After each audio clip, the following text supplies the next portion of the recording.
esperando que estén disfrutando con nuestra compañía en este programa del magazine y sobre todo con una invitada que hoy queremos conocerla un poquito más. Ella se llama Montse Vázquez Suárez, es periodista, es educadora, escritora y directora de planificación de la Fundación Diario de Aviso. Es una compañera que ha ido, pues como todos, de menos a más y que hoy en día pues es noticia porque sigue publicando y sigue haciendo muchísimas cosas a través de la Fundación del Diario de Aviso. Y hoy pues queremos conocerla un poquito más. Tiene muchísimos proyectos, ha hecho muchísimas cosas y hemos pensado que puede ser hoy nuestra invitada. De hecho, ella como siempre ha aceptado y aquí la tenemos. Para no hacerles más esperar, le vamos a darle la bienvenida porque ella como yo siempre estamos de un lado para otro corriendo y mirando el reloj. Montse, bienvenida y muchas felicidades por todo lo que estás haciendo y que ahora iremos a contárselo también a nuestros amigos oyentes. ¿Qué tal estás? Muy buena. Hola, ¿qué tal? ¿Cómo estás? Encantada de estar con vosotros. Pues la verdad que para nosotros también es un placer tenerte por aquí porque queremos hablar sobre todo de ti y de todos tus trabajos, todos tus proyectos, porque siempre hay cosas ahí que en su debido momento, cuando salgan, pues tendremos otra vez la oportunidad de tenerte por aquí. Pero sí podemos hablar de las últimas publicaciones y sobre todo a través de ese cargo que tú llevas dentro de la dirección de la planificación de la Fundación del Diario de Aviso, que sigue vigente con la Isla de La Palma, con también esas publicaciones que a través del periódico pues se han hecho recientemente. Pero a mí me gustaría, Montse, ¿cómo empieza todo para ti? Porque digamos que un buen día pues te inclinaste por esta profesión, ¿no? Sí, pues la verdad que fue un poco casual, porque yo en principio tenía otra visión de lo que iba a ser mi futuro y de pronto el azar me puso en la Facultad de Periodismo y ahí encontré yo mi camino, claro, ahí ya me sentí, vamos, que había llegado a donde tenía que estar y a partir de ahí, pues ya sabes. Empieza a abrirse uno camino y una cosa lleva a lo otro y al final ahora nos vamos a detener también en todo ese recorrido. ¿Dónde nace Montse? Pues yo nací en Vitoria, O sea ahí que con un día de frío, frío. ahí es donde empezaste a dar, como se suele decir, tus primeros pasos, ¿no? Sí, bueno, mi familia ha sido viajera siempre, entonces yo nací en Vitoria y luego nos hemos recorrido toda España, porque mi padre tenía un trabajo que tenía que ir recorriendo diferentes puntos que al final terminaron aquí, en Tenerife, y aquí es donde vinimos ya a poner las raíces y a empezar una nueva vida, la verdad, hace ya 26 años. Pues ya como se suele decir, con el corazón compartido también, ¿no? Ya más tiempo por aquí. Sí, claro, claro, llevo más tiempo aquí ya que allí. Al final tienes la doble nacionalidad emocional, porque es verdad que echas raíces y es lo que tienes, ¿no? La suerte de tener dos corazones. Claro. De pequeña o de pequeño, como yo, como tantos y tantos amigos oyentes que nos estarán escuchando, pues uno se hace la idea de decir, bueno, pues cuando yo sea mayor me gustaría hacer y escoger tal profesión. En el caso tuyo, ni te imaginabas todo esto, ¿no? No, es que yo quería ser veterinario. Ah, Tú mira. fíjate, sí, porque yo siempre tuve mucha vocación con los animales, entonces mi objetivo era ese. Aunque a mí siempre me decían desde pequeña, no, no, no, tú tienes que hacer periodismo, tú tienes que escribir, que es lo que se te da, ¿no? Pero yo decía, no, es que yo puedo escribir igualmente, pero yo lo que quiero es trabajar con perros, con gatos. Yo quería ser como Félix Rodríguez de la Fuente, imagínate. Pues fíjate que veías todos esos documentales, ¿no? Te pegabas ahí a a Sí. la tele Bueno, y, y, imagínate. y ahí donde empezaste tú un poquito a tener ese amor por los animales. Me imagino que desde pequeña en casa tenías también, no sé, perros, gatos, ¿qué tenías? Pues mira, fíjate, yo nací así. Yo siempre digo que hay dos tipos de relación con los animales. La gente que le nace y la gente que luego se le hace, ¿no? Porque todos conocemos casos de personas que no lo entienden hasta que un día tienen perro y entonces se enamoran, ¿no? Pero hay personas como yo que es que eso nace contigo. Yo de pequeña no jugaba a las muñecas, jugaba con peluches en forma de animal y era lo que a mí me motivaba muchísimo, de siempre. Eso fue mi vocación.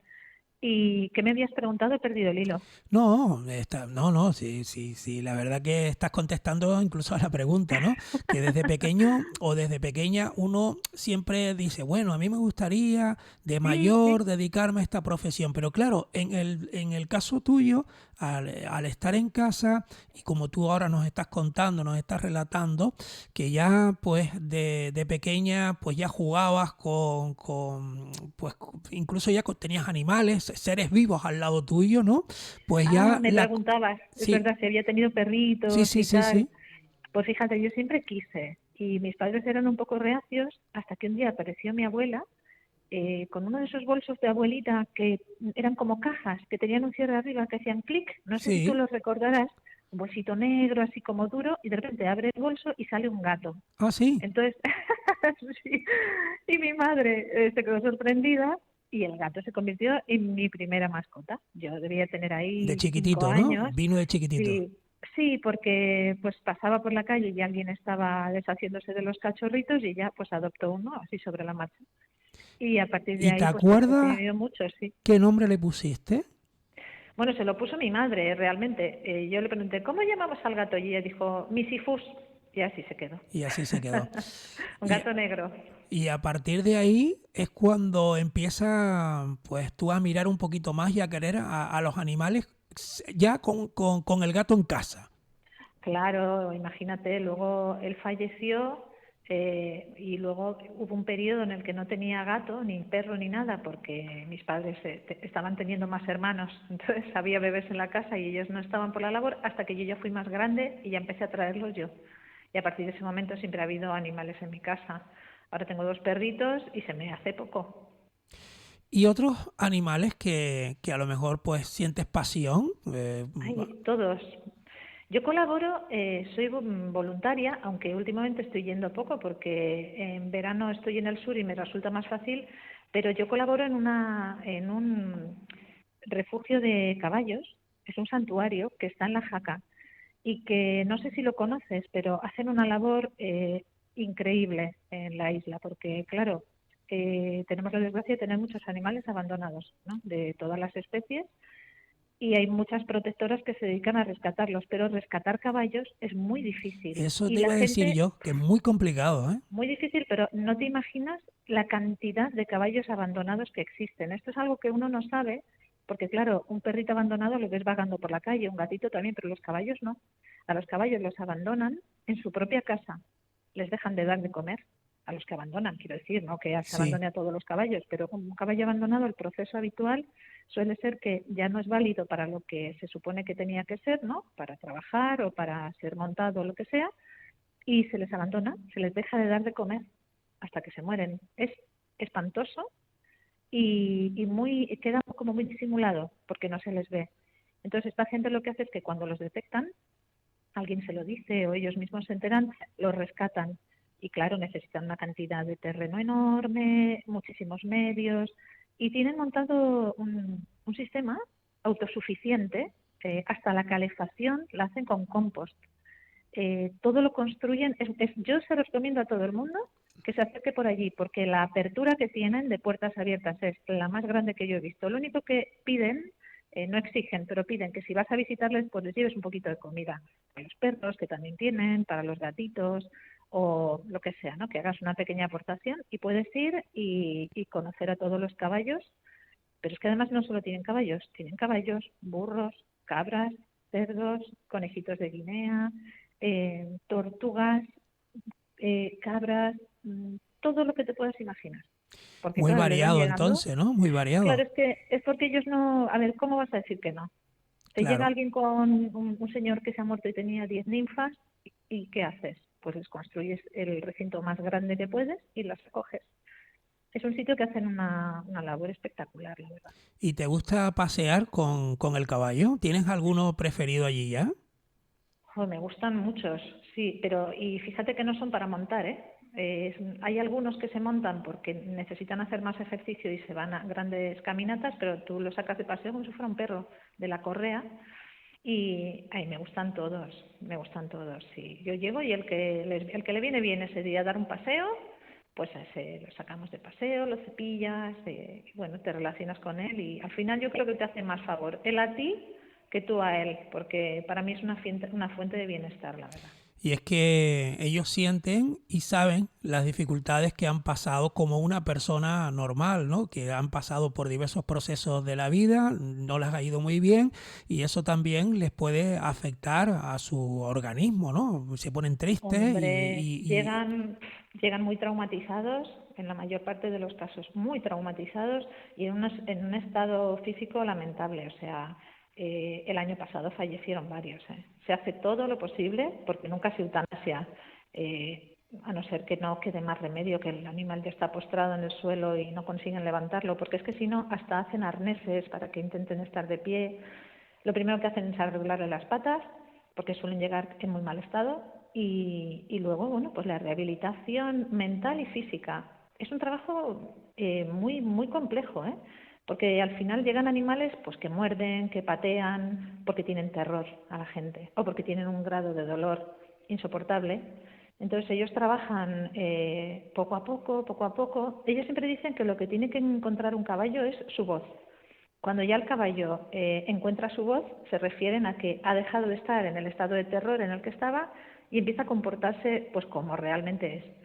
Es un proceso muy bonito de ver, de cómo llega un animal a cómo luego puede estar feliz jugando por allí, porque están sueltos, claro, no viven en cuadras, viven en grandes cercados y claro, tienen una vida estupenda allí, porque además de ahí no se van, o sea, no es como un refugio de perritos que estás necesitando casas, sino que el caballo que llega ahí es su hogar ya para siempre.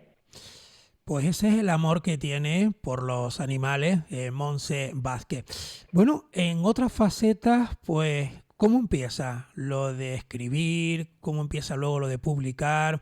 La verdad que te has vinculado un poquito también a los cuentos, sobre todo los niños y las niñas que siempre están presentes en ti. Pero esas otras facetas en la que nos queremos parar ahora, a ver, ¿cómo empieza todo? Yo siempre he escrito, de siempre. O sea, era mi otra vocación. Escribía cuentos cuando era muy pequeñita, poesía, pues ganaba algún concurso de poesía, algún concursito de cuentos y bueno, pues era lo que se me daba mejor. ¿Y Y tienes luego cuando todavía, Monse, conservado esos primeros pasos que nos estás contando ahora? tengo ¿Esas algún publicaciones? poema, sí. Tengo algún poemita y alguna, sí, de cuando era muy pequeña. Poca cosa, la verdad, porque no le dábamos importancia, porque como yo escribía bien tradicionalmente, era como que llegabas, te ponían un sobresaliente y tú me decías, pues muy bien, hija. ¿Sabes? Y era como, ay, qué bien esta niña, pero sin más, ¿sabes? Entonces tampoco se le daba demasiada importancia. A cada uno se le da bien lo que se le da y tampoco tiene mucho mérito. Y no, recuerdo una poesía que es la que, porque me la aprendí de memoria de pequeñita, pues, y se la regalé a una compañera cuando estábamos en tercero de primaria. Y alguna cosilla más, pero poca cosa, la verdad. ¿Y de qué iba la poesía? Pues imagínate, acababa todo en hito y ita, y era para una niña que se llamaba Rosa María. Entonces era en plan, qué amigas somos y cuánto te quiero.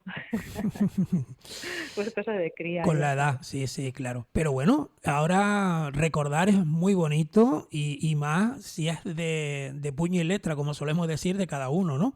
Claro. Tienes más nostalgia, más emoción, ¿no? Y luego Pero ya luego, ¿y con luego? el crecimiento seguí escribiendo siempre y luego me empecé a presentar a algún concurso, tengo algunos premios de poesía y uno que le tengo mucho cariño porque cuando falleció mi abuela yo escribí para ella una serie de poemas y eso se llevó un premio de poesía de mujer en Madrid, que yo soy de Bilbao, o sea, pero concursé allí y gané allí el premio, un premio pequeñito, pero para mí fue muy bonito porque era muy significativo para mí. Claro. Y, y luego nada, ya empecé a trabajar siempre escribiendo, empecé a trabajar en Telecinco, mi primer trabajo, en aquel momento cuando las autonómicas, o sea, cuando las privadas llegaron a España, yo Sí, empecé allí, y en era Madrid. en Madrid, sí, los primeros años de ¿Ponías el rostro Telecinco. también? No, no, no, no, no. Yo siempre he sido escritora. Entonces yo en aquel momento escribía la autopromoción del grupo y bueno, muchas cosas, lo que te iba tocando. Era la época aquella de las Mamachicho y ¿Correcto? Ujú. Emilio Aragón, Sí. toda aquella locura. Ahí empecé yo. Y luego ya pues fui derivando pues por televisión, por prensa. mm, Y has estado en buenos lugares también de medios, ¿no? Sí, sí, sí, tuve una época en radio que trabajé en la cadena SER y allí en el País Vasco. Y luego ya hubo un momento, bueno, también trabajé en prensa, en Extremadura, me moví muchísimo, la verdad. Y luego ya me vine a vivir a Tenerife. ¿Y cómo fue el Eh, salto para venirse aquí a Tenerife? Antes contabas porque tus padres pues tenían que moverse por diversos lugares, ¿no? exactamente, Por pues por trabajo, eso, ¿no?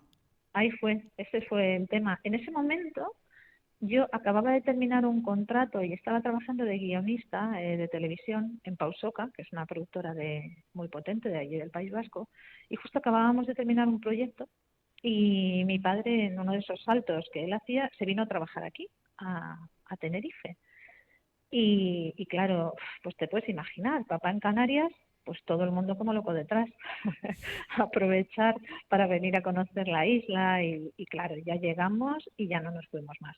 Te encantó, como tantas y Me tantas personas encantó. que llegan por primera vez y se enamoran de las islas, ¿no? Y en este caso, Pues sí, ¿tú a qué sitio llegaste de Tenerife en primer lugar? a Caletillas.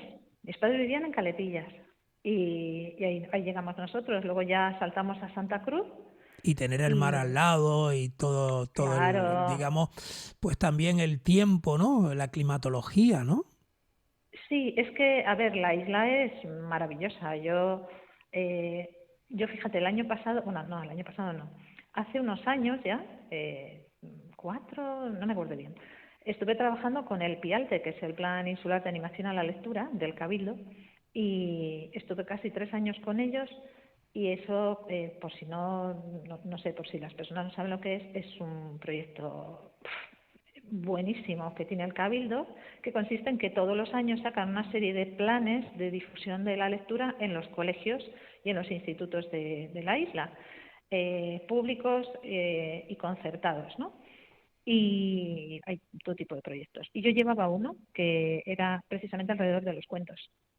Y claro, me recorrí toda la isla, porque se trata de fomentar sobre todo los colegios que menos tienen, ¿no? Los que están pues más desperdigados, los más pequeñitos, las unitarias, que son colegios de una sola aula.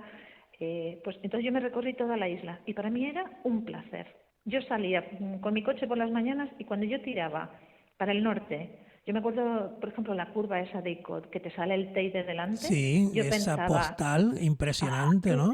yo pensaba, qué privilegio vivir aquí. Y también cuando iba para Santiago del Teide, que subes ya por el Anillo Insular, por toda esa carretera nueva de abajo, Sí, con esos paisajes. Bueno, yo echaba que ves carretera, otra isla enfrente, que es La Gomera también, que se ve. maravilloso.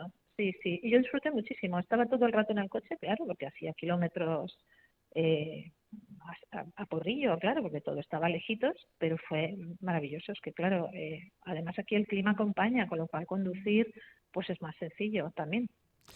Y cuando tienes ese contacto, que lo has tenido siempre como educadora, pues tienes a todos esos chicos menudos, a esas chicas pequeñas como tú cuando escribías al principio, ¿no? Como antes nos comentaba, pues ese amor por la lectura que le ibas transmitiendo a todos esos chicos y a todas esas chicas que hoy tienen un par de años más, pues no sé, ¿qué sensación tenías? ¿Qué les contabas?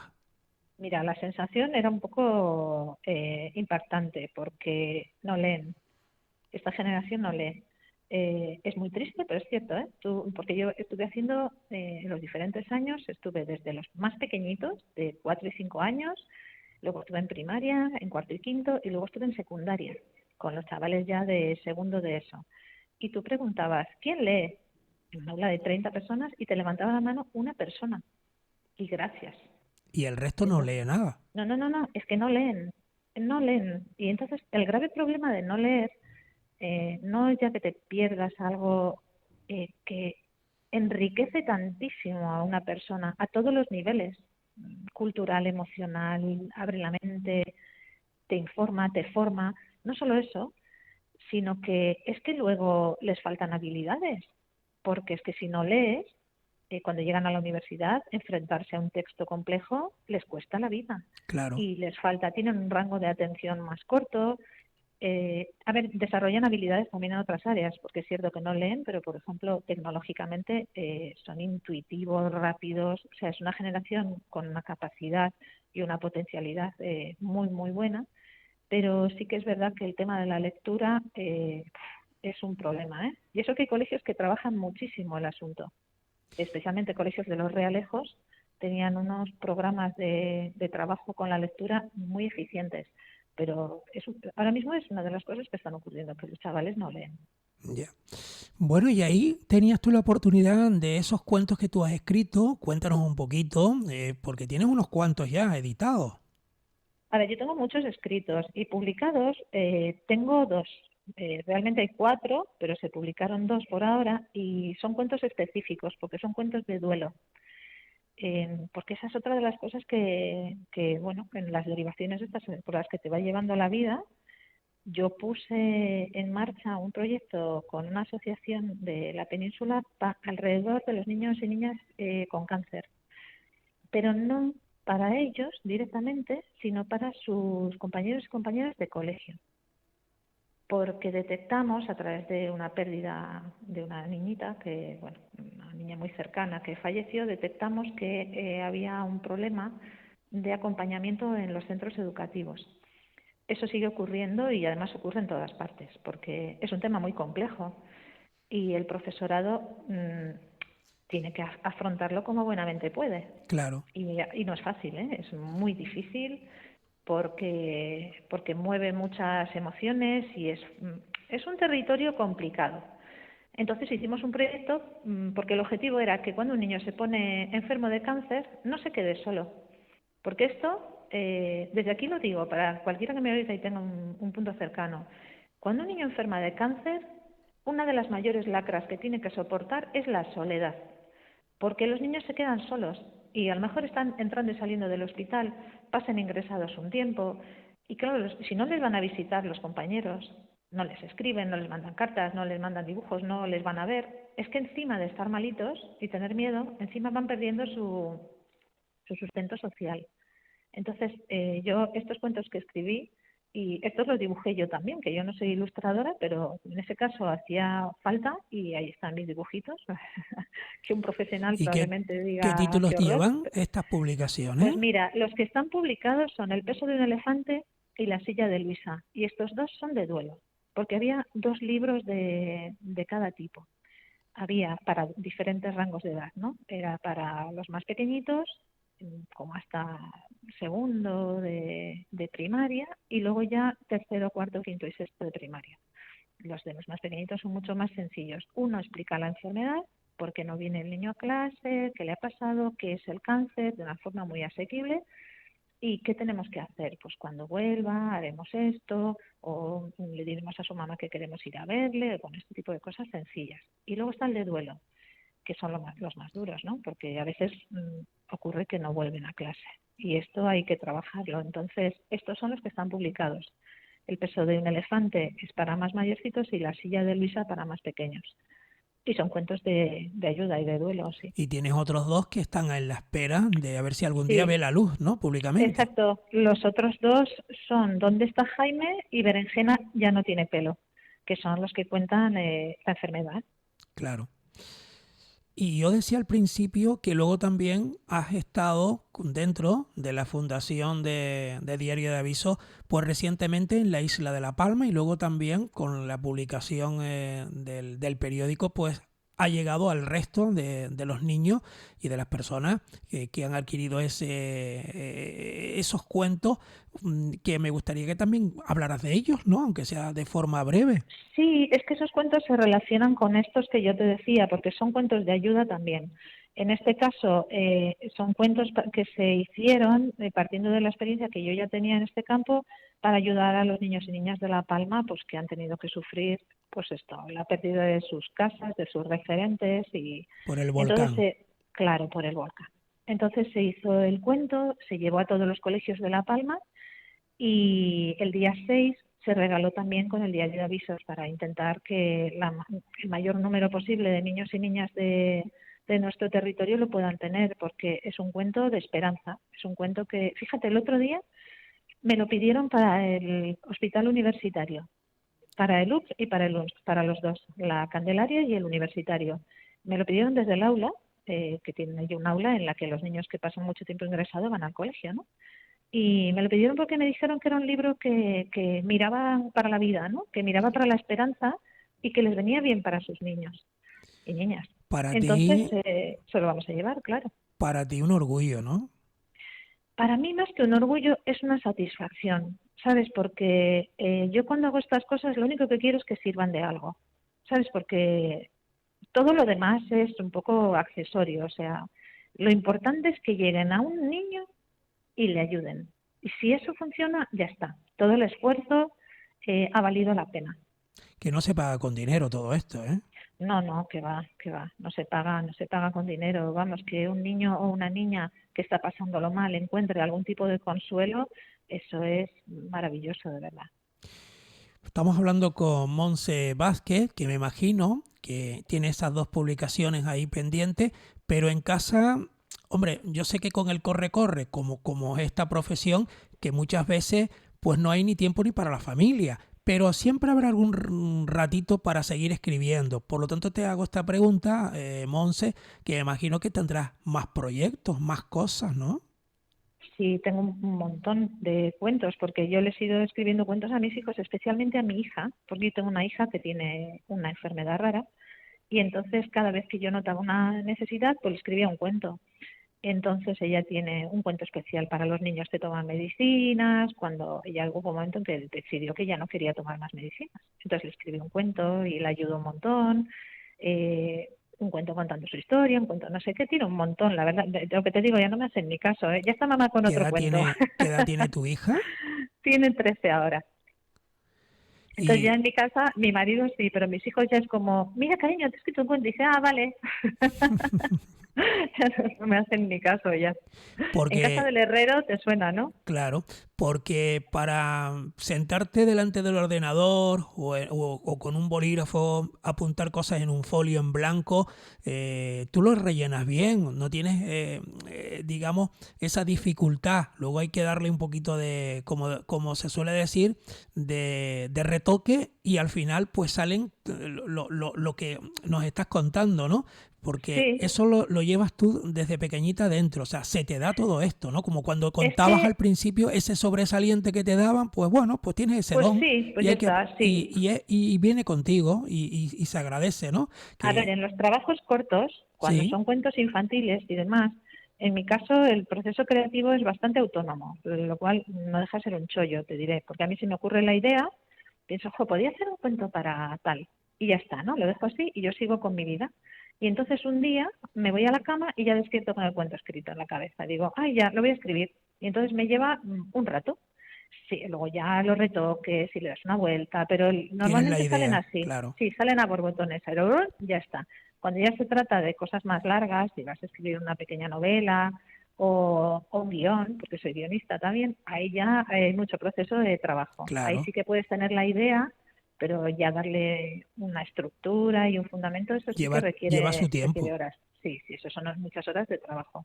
Los cuentos infantiles menos, porque son más como de para mí son más orgánicos, o sea, me cuestan muy poco trabajo, pero las otras cosas sí que llevan horas.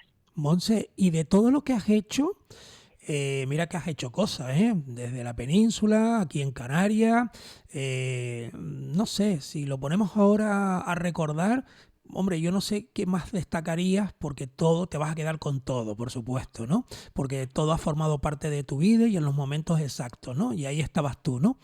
Pero a lo mejor, cuando estabas en la península, por aquello de los primeros trabajos, conocías gente muy importante que aparecían en la tele, tú formabas parte también de ese mundo. Luego aquí, pues el contacto con los chicos, con ese proyecto que tú antes decías del Pialte en Tenerife, que recorrías pues muchísimos lugares, te quedabas con esa sonrisa o con esa extrañeza también de que la gente no está leyendo en esta generación. No sé, ¿con cuál te quedarías tú? Porque dirías, uff, es que fue una etapa bonita. Uf, Te lo pongo difícil. pues sí, porque es que a mí me ha tocado hacer de todo, porque, Tú eres mm, polifacética. y, a ver, yo creo que mucha gente de mi generación nos ha tocado reinventarnos cada dos por tres. Entonces tienes una capacidad de adaptación importante, porque yo no sé cuántas crisis he vivido ya. ¿Sabes? Esto ya empieza a ser como, bueno, te das cuenta de que al final la vida es un ciclo que pasa por una crisis, un valle y Tú, otra crisis, tú ¿sabes? estás como Básicamente, todo en esa vía, en esa carretera, pero después hay que tomar otros caminos para volver a esa claro, carretera principal. te vas adaptando, efectivamente. Entonces, todas las etapas que he vivido han sido muy enriquecedoras, porque aquí trabajé en publicidad, estuve en Atlantis, empecé publicidad, muy bien, o sea, es que no eliminaría ninguna, porque en todas he conocido gente muy interesante y gente de la que he aprendido mucho. Es verdad que encuentras maestros, ¿no? En tu vida Si en el y camino siempre encuentras gente que sí. te da la mano también, ¿eh? Sí, sí, a ver, evidentemente yo en la península sí que cuando empecé tuve un gran mentor en Pausoca, que es este hombre es un gran director de teatro y guionista y que se llama Xavi Puerta, que a mí me puso en el camino, el que me dio mi primera oportunidad y me dio un consejo literario maravilloso y genial. Y luego aquí en Tenerife, para mí ha sido un referente Lucas Fernández, porque ha sido la persona que me ha abierto puertas, de quien aprendo y pues esas personas que te vas tropezando y que se salen de lo común y que aportan mucho. Y el resto de mi vida, pues lo que te digo, no sabría elegir. La etapa de con los niños fue maravillosa, pero porque a mí me encanta la docencia. O sea, yo entro en un colegio y me siento como pez en el agua. O sea, me gustan mucho los niños y los jóvenes. Pero no sabría decirte. Ahora, por ejemplo, la época en Fundación Diario de Avisos está siendo una de las mejores, porque la posibilidad de trabajar aquí es muy, muy, muy grande, porque te permite hacer cosas muy bonitas. Te permite ver qué hace falta e intentar ayudar un poco. Y a mí eso me parece un privilegio, ¿sabes? Tener la opción de dedicarle tu día a intentar hacer cosas que valgan la pena, como lo de los cuentos de La Palma. ¿Y el futuro? ¿Qué dice tu familia? Porque claro, también tienes que tener ratito para ellos, ¿no? Ah, pero yo me organizo. Yo tengo tiempo, sí. Y para mis perritos y para sí, sí, no, yo me organizo bastante bien, la verdad. No hay problema, ellos encantados, es que están acostumbrados, o sea, ellos, pues, mi idiosincrasia es esta y ellos lo saben, pero yo soy súper familiar. O sea, mi familia es mi eje y donde yo me siento protegida, segura y donde crezco. Y luego a partir de la familia va todo lo demás, pero yo parto de ahí. Y en cuanto a proyectos, pues nada, ahí tengo un libro que algún día a lo mejor me publica alguien, es uno de mis proyectos más queridos y ese, fíjate, ese no ha visto la luz todavía. ¿Y de qué va? Pues va de mi hija. Cuenta la historia de una niña diversa que afronta la vida con su punto de vista y a mí me parece un libro de lo más divertido porque es que mi hija es una persona muy peculiar, tiene un sentido del humor muy, muy grande y tiene una forma de ver la vida particular y original y el libro va de eso, cuenta un poco pues otras maneras de ir por el mundo y ahí está. Pues hoy Algún la, día. Hoy la hemos conocido, pero yo voy mirando el reloj y hay que ponerle, como tú haces en tus escritos, ese punto y seguido, porque algún otro día seguiremos hablando seguramente contigo y nos encontraremos por aquí, por estas ondas mágicas de la radio, pero hoy sí tenemos que poner el punto y final. Te voy a dejar el micro por subir algo más que añadir que tú quisieras, como para poner ya ese broche final a este diálogo que nos ha encantado, que te hemos conocido y que ojalá pues sigas triunfando porque eres una mujer que siempre estás ahí y que mucha gente también se refleja en ti porque también haces muchas cosas y como tú también te fijaste en su día en otras personas, pues al final siempre muchos están trabajando a tu lado y también te admiran. Yo desde aquí te brindo este micrófono por subir algo más que añadir. Monse, como periodista, educadora, escritora y directora de planificación de la Fundación de Diario de Aviso y un amante también de los animales, como nos ha dicho en el transcurso de esta conversación. Pues no tengo nada particularmente concreto que decir, solamente animo a todo el mundo que son tiempos difíciles, la verdad. Nos ha tocado vivir una pandemia, ahora tenemos una guerra en Europa y bueno, simplemente animar a todo el mundo que no perdamos nunca de vista que la solidaridad es uno de los motores que sacan adelante todas las sociedades y nada. Montse Vázquez, un placer tenerte por aquí con nosotros en este programa, aquí en Radio Realejos, en la FM 107.9, también en internet, en radiorealejos.com, en el canal de YouTube y también en el Facebook, en las redes sociales, donde emitimos cada día desde este municipio de Los Realejos para todo el mundo. Hoy hemos querido y te tengo que dar las gracias como siempre por aceptar también nuestra invitación. Así que muchísima suerte y que sigas haciendo lo más que te gusta, ¿no? Que es todo este mundo de la escritura, de la palabra y sobre todo ese don que te ha dado la vida y que sigas triunfando y que sigan viendo la luz más proyectos. Así que por aquí nos tienes y hasta otra próxima oportunidad, querida compañera. Muchas gracias, sí, hasta siempre. Un abrazo y nosotros seguimos aquí en esta casa con otros temas de la actualidad.